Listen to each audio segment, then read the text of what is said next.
Bismillahirrahmanirrahim. Students, my name is Ahmed Nadeem and I am your teacher for statistics. Chapter number 14 हम study कर रहे हैं regression analysis, simple linear regression analysis. इसमें हमने अब तक regression lines पढ़ी हैं, y on x और x on y. इसी तरह आगे चलते रहे हम और हमने अब लास्ट लेक्चर में कोरिलेशन को भी स्टडी किया. कोरिलेशन की डिफरेंट टर्म्स को स्टडी करने के बाद अब हम न्यूमेरिकल पोर्शन की तरफ बढ़ रहे हैं और देखेंगे कि न्यूमेरिकल्स को हम किस तरह सॉल्व करेंगे. तो चलिए बोर्ड की तरफ चलते हैं और देखते हैं हमारे न्यूमेरिकल्स जो हैं वो कैसे सॉल्व होंगे. सबसे पहले स्टेटमेंट को अंडरस्टैंड करेंगे. पर्सन्स एम्प्लॉयड हैं, आपके पास 5 वैल्यूज हैं टोटल, 137, 209, 113, 189, 176. ये फर्स्ट आपके पास इंफॉर्मेशन है फर्स्ट वेरिएबल की. और उसके बाद क्लॉथ मैन्युफैक्चर्ड दूसरा वेरिएबल है और इसमें 23, 47, 22, 40 और 39 ये आपके पास 5 वैल्यूज हैं. अब इसकी डिस्क्रिप्शन भी देख लीजिए. Consider the above data, find correlation coefficient R and show that. इसके दो पार्ट्स हैं, बहुत ध्यान से आपने इसकी स्टेटमेंट को देखना है.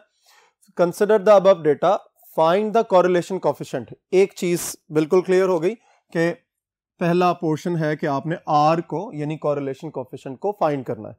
उसके बाद show that R is the geometric mean of two regression coefficients. यानी ये जो R आप कैलकुलेट करेंगे उसका लिंक वो यहां पर बिल्टअप हो रहा है और वो क्या कह रहा है कि आपने ये चीज शो करनी है कि R is the geometric mean of two regression coefficients. Last lecture में हमने प्रॉपर्टीज ऑफ कोरिलेशन कोएफिशिएंट को स्टडी किया था और उसमें हमने इस प्रॉपर्टी को भी अंडरस्टैंड किया था. सो न्यूमेरिकल करवाने का बेसिक मकसद भी यही है कि आपको अंडरस्टैंडिंग बिल्टअप हो सके कि किस तरह आपका क्वेश्चन जो है वो लिखा हुआ नजर आएगा और आपने उसकी अंडरस्टैंडिंग किस तरह बिल्टअप करनी है. तो सुन लीजिए ध्यान से, दोबारा मैं इसको एक दफा रिपीट कर रहा हूं कि आप अंदाजा हो जाए कि किस तरह आप इस पूरे क्वेश्चन को अंडरस्टैंड करेंगे. देखिए आसानी के साथ आप इस चीज को देख रहे हैं कि आपके पास दो वेरिएबल्स हैं. एक को आप x कह दीजिए, फॉर एग्जांपल ये आपका x वेरिएबल है और इसके बाद ये दूसरा y वेरिएबल है. यहां तक तो बात नो इशू. उसके बाद find the correlation coefficient. You have a list of formula for correlation coefficient. आप उसमें से कोई एक फार्मूला, क्योंकि यहां स्पेसिफिकली आपको कुछ नहीं कहा गया कि किस फार्मूले से कैलकुलेट करना है, तो कोई भी फार्मूला अप्लाई किया जा सकता है. ठीक है, सो R आप कैलकुलेट कर लेंगे. उसके बाद क्या करना है, this is the most important part, वो ये है कि show that R is the geometric mean of two regression coefficients. इसका मतलब ये हुआ कि you must have the knowledge about the regression coefficients. ये जो रिग्रेशन कोएफिशिएंट्स हैं इनका नॉलेज आपके पास होगा, देन आप फिर इसका सेकंड पोर्शन या आप यूं कह सकते हो कि इसका जो बी पार्ट है वो आप इसका सॉल्व कर सकते हैं. ठीक है, सो रिग्रेशन कोएफिशिएंट्स क्या है इसको हम बाद में रिवाइज करते हैं, देखते हैं. फिलहाल हम ये करते हैं कि हम अपना पहला पोर्शन जो है यानी R को कैलकुलेट करते हैं. ठीक हो गया. अब देखिए आपको आइडिया है कि सॉल्यूशन जब हम स्टार्ट करते हैं तो हम सबसे पहले फॉर्मूला लिखते हैं कि कौन सा फॉर्मूला इसमें अप्लाई करेंगे. तो देखिए चूंकि x और y आपको कॉलम की सूरत में गिवन है, ठीक है, तो आपको किसी किस्म का कोई इशू नहीं है कि आप कौन सा फॉर्मूला अप्लाई करें, क्योंकि इन्होंने कोई भी स्पेसिफिक पाथ या कोई स्पेसिफिक नॉलेज प्रोवाइड नहीं किया हुआ. सो आप बड़ा सिंपली आप कह सकते हैं एज हम जो जनरल फॉर्मूला है R का वही अप्लाई कर देते हैं और वो है R is equal to n times sigma x y minus sigma x sigma y divided by n times sigma x square minus sigma x whole square times by. ठीक है, यहां पर ये दो फैक्टर्स होते हैं, n times sigma y square minus sigma y whole square. ठीक है, और उसके बाद ये जो फैक्टर है ये सारा का सारा स्क्वायर रूट के अंदर एग्जिस्ट कर रहा है. सो इसका मतलब है n sigma x y minus sigma x sigma y ये न्यूमरेटर में है और डिनोमिनेटर में स्क्वायर रूट ऑफ ये देखिए पेन के टिप को देखिए, स्क्वायर रूट ऑफ, ये पूरा स्क्वायर रूट है और इसमें दो फैक्टर्स इन्वॉल्व हैं, एक्स का भी और वाई का भी। ठीक है, सो आपको ये सारे सम्स कैलकुलेट करने और इस पर्टिकुलर फॉर्मूले में सब्स्टिट्यूट करने के बाद आपने आर का आंसर कैलकुलेट कर लेना। ठीक होगी बात। अब हम नेक्स्ट बोर्ड की तरफ चलते हैं और इसकी कैलकुलेशंस को परफॉर्म करते हैं।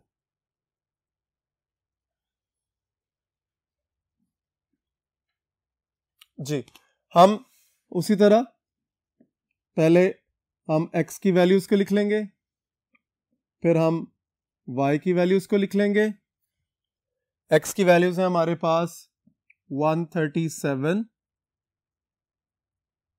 209, 113, 189 एंड 176।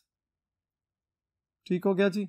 उसके बाद y है आपके पास 23, 47, 22, 40 एंड 39।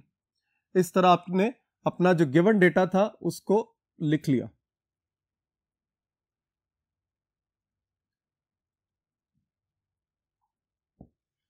ठीक हो गया, x और y को आपने मेंशन कर दिया।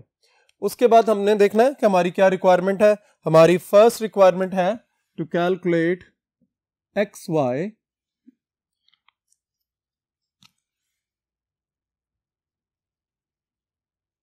then we have to calculate x square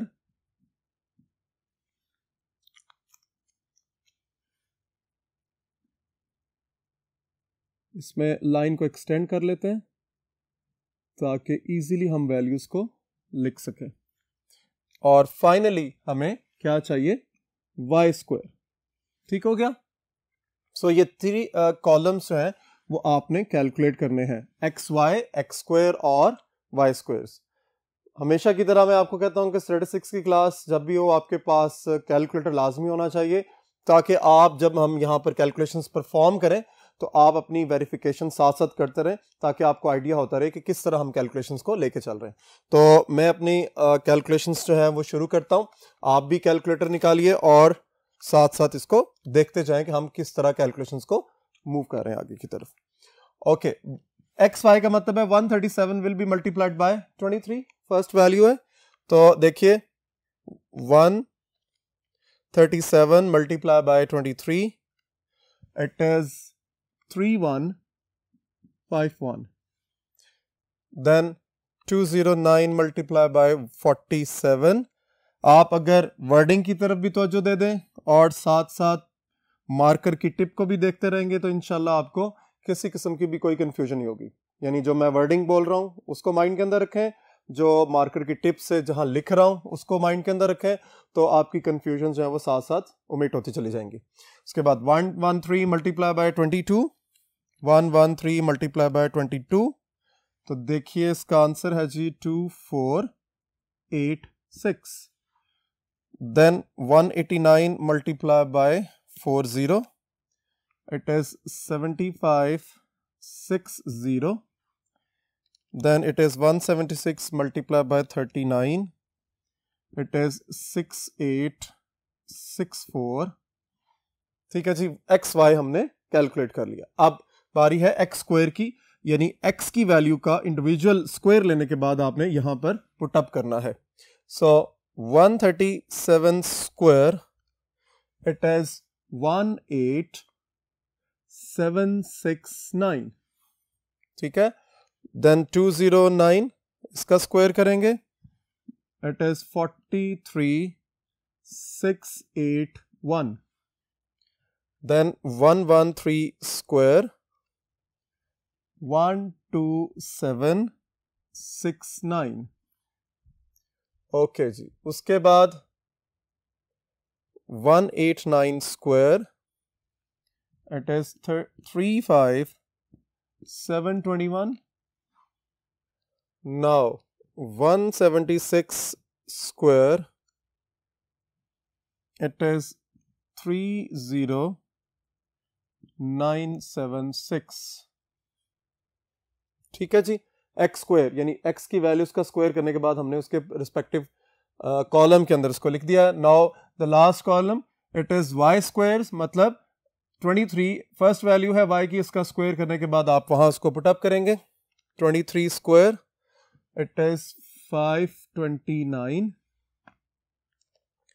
47 square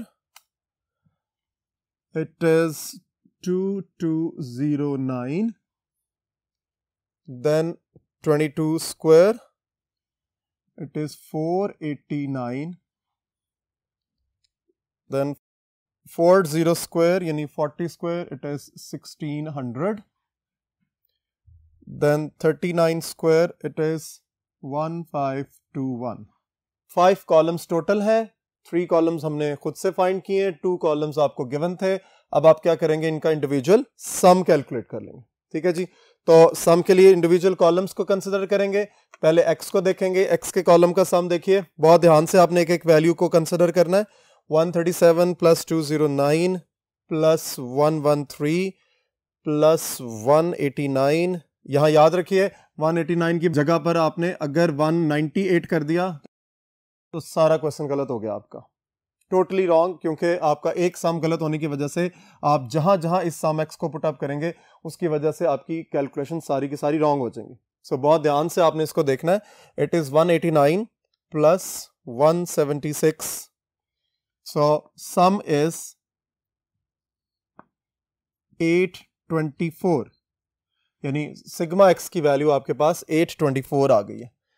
then sum of y 23 plus 47 plus 22 plus 40 plus 39 it is 171। यहां पर आपके पास जो सिग्मा y आ गया है 3151 plus 9823 plus 2486 plus 7560 plus 6864. So now it is 29884। उसके बाद एक्स स्क्वायर देखिए जी, 18769 प्लस 43681 प्लस 12769 प्लस 35721 प्लस 30976। बहुत ध्यान से एक एक डिजिट को देखना आपने।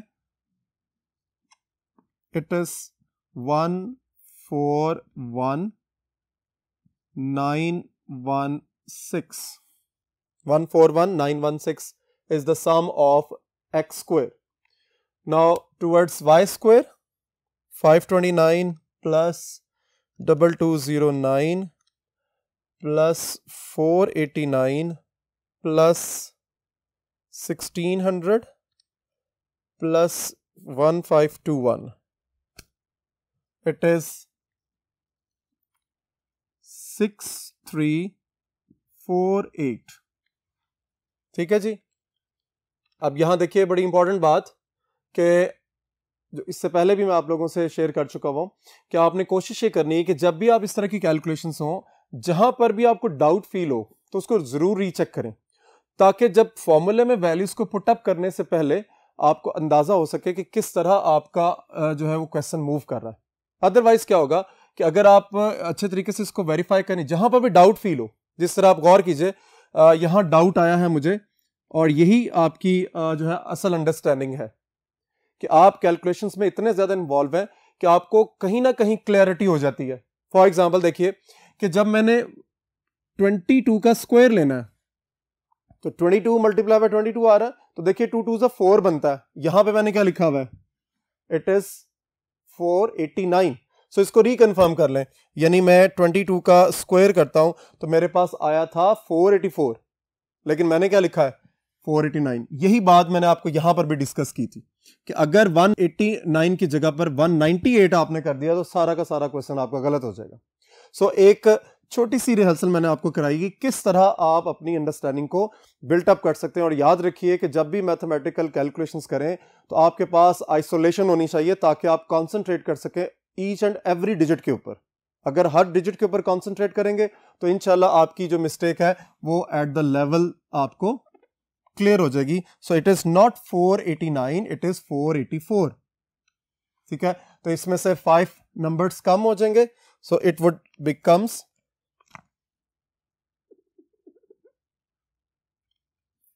6343। ठीक हो गया जी। अब हमारे पास जो है वो ये आंसर्स क्लियर हो चुके हैं। हमने क्या करना है, फॉर्मूले में वैल्यूज को पुट अप करना है और आर का आंसर कैलकुलेट करना है। आर क्या है जी, हमने बोर्ड नंबर 1 पे फॉर्मूला लिखा था। अब सिर्फ यहां फॉर्मूला दोबारा लिखने की जरूरत नहीं है, आपने जस्ट क्या करना है, जिसकी जो वैल्यू है उसको उसकी रिस्पेक्टिव प्लेस पर पुटअप कर देना है और उसकी कैलकुलेशंस परफॉर्म कर लेनी है। तो चलिए पुटअप करते हैं। सबसे पहले है हमारे पास एन क्या जी, पेयर्स। 1 2 3 4 5 पेयर्स हैं आपके पास। 5 times n times sigma x y. So it is sigma x y 29884 minus sigma x क्या है जी, फर्स्ट 824, सिग्मा वाई है आपके पास 171 और उसके बाद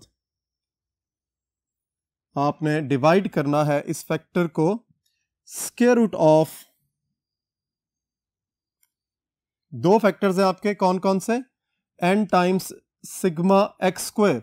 so this is sigma x square, it is 141916 minus sigma x whole square. Now this is sigma x 824 square. ये first factor x वाला complete हो गया। उसके बाद आपने दूसरा फैक्टर यहां पुट अप करना है, it is n times sigma y square. Sigma y square it is 6343 minus sigma y whole square, this is sigma y 171, इसका स्क्वायर करेंगे और ब्रैकेट क्लोज कर देंगे। सो दो फैक्टर्स हैं आपके पास डिनोमिनेटर में और उसके बाद ऊपर न्यूमरेटर में एक अलग से। ठीक है, सो जरा देखिए कि आप इसको किस तरह परफॉर्म करेंगे। हम न्यूमरेटर को अलग से सॉल्व कर लेते हैं, डिनोमिनेटर को अलग से सॉल्व कर लेते हैं। It is much better technique कि आप अलग अलग शुरू में, जब आपके पास कैलकुलेशंस जो हैं वो बहुत ज़्यादा हैवी नहीं है और आपके पास टाइम भी सेफ है, तो आप कोशिश करें कि आप न्यूमरेटर डिनोमिनेटर को अलग अलग से सॉल्व करें ताकि आपकी कैलकुलेशंस जो है वो आसान होती चली जाए। ठीक है जी। उसके बाद 5 multiply by 29884 minus 824 multiply bye 171।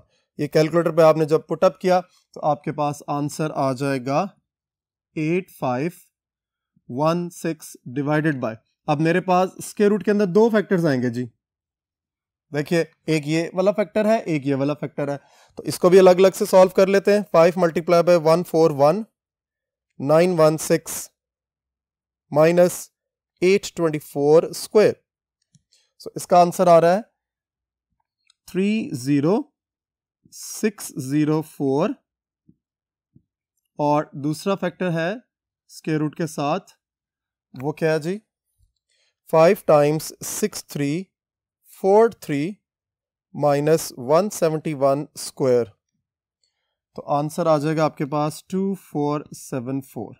अब आपके पास क्लियर है सिचुएशन, आप दोनों को मल्टीप्लाई करें, उसका स्क्वायर रूट ले लें और 8516 से डिवाइड कर दीजिए। देखिए 8516 divided by square root of 30604 multiply by 2474 और ब्रैकेट क्लोज कर देंगे तो आपके पास आंसर एग्जिस्ट कर जाएगा। Now it is 0.9787। ठीक होगी बात जी, यानी आपने इसमें यहां पर 0.9787 इसका आंसर कैलकुलेट कर लिया है। This is the first portion of your question. Second portion में उसने क्या कहा है, हम इसको प्रूव करते हैं। नेक्स्ट बोर्ड की तरफ चलते हैं और देखते हैं हमारा प्रूफ आगे किस तरह परफॉर्म होगा, कंप्लीट कैसे होगा।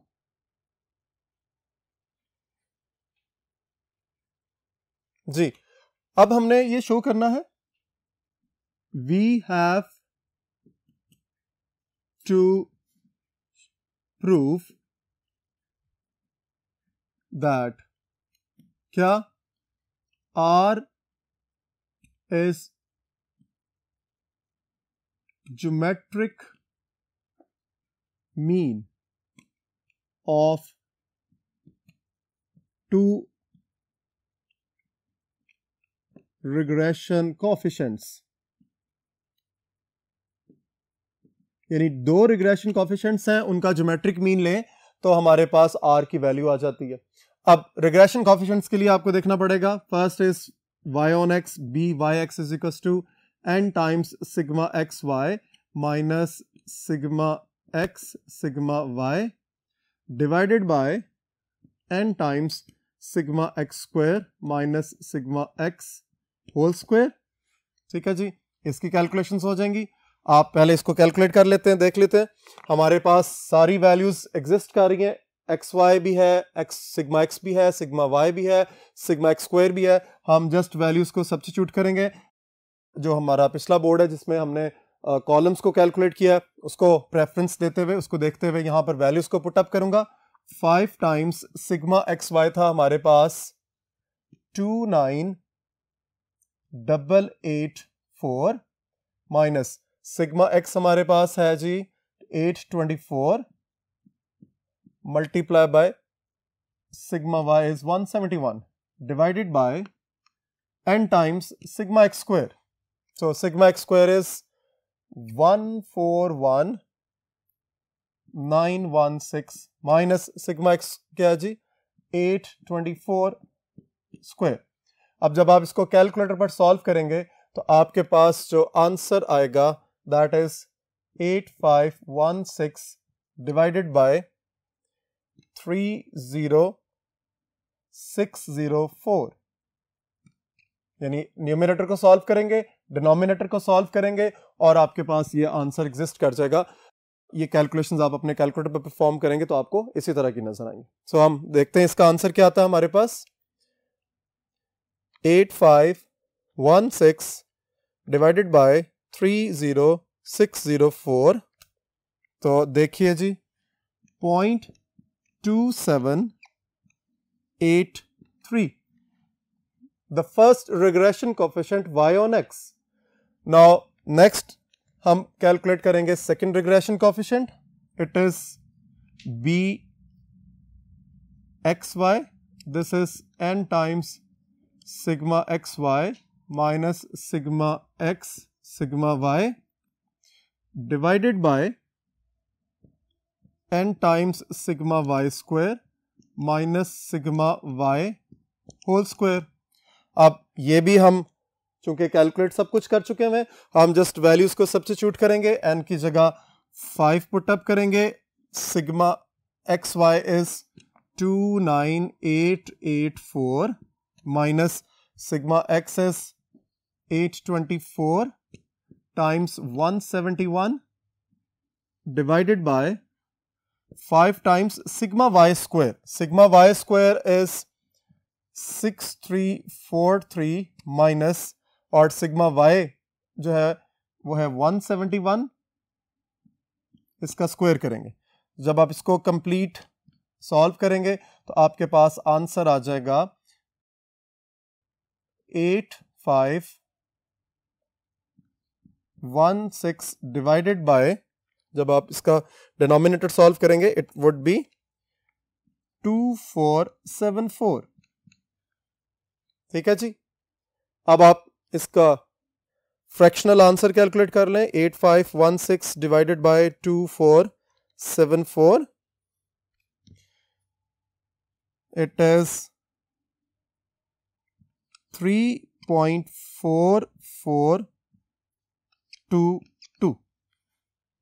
सो हमारे पास दो रिग्रेशन कोफिशिएंट्स कैलकुलेट हो गए। अब हम इसका प्रूफ ये करेंगे कि R is the geometric mean of the regression coefficients. ये दो आंसर्स आ गए, इनका ज्योमेट्रिक मीन लेने से वही आंसर आना चाहिए जो हमने आर का पहले कैलकुलेट किया था। ठीक है जी, तो बोर्ड नंबर 1 की तरफ चलते हैं और अपनी कैलकुलेशंस को वाइंड अप करते हैं जी। अब आप देखिए, अब तक जो हम कैलकुलेशंस कर चुके हैं, आर की वैल्यू है 0.9787, first regression coefficient which is y on x, it is 0.2783, और उसके बाद दूसरा रिग्रेशन कोफिशिएंट फाइंड किया x on y, this is 3.4422। ठीक है, या अब हमने क्या करना है, हमने ये शो करना है कि इन दोनों रिग्रेशन कोफिशिएंट्स का जब ज्योमेट्रिक मीन लेंगे तो that must be equals to the R. ठीक है, तो हम देख लेते हैं। अब geometric mean for BYX and BXY, आपको फ्लैशबैक करना पड़ेगा। पार्ट 1 में हमने ज्योमेट्रिक मीन को कैलकुलेट किया हुआ है।